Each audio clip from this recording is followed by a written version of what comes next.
দিয়ে সেভ করে নিব। তো আমাদের কিন্তু সেভ হয়েছে।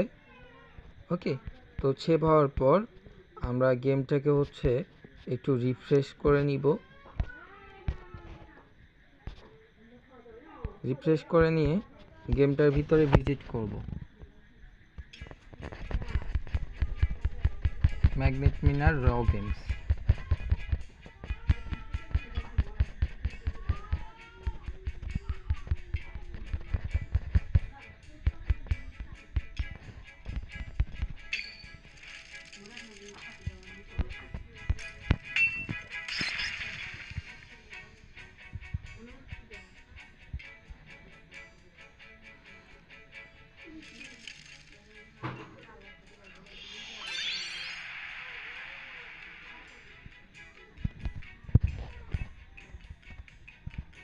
দেখেন আমাদের কিন্তু অলরেডি গেমটা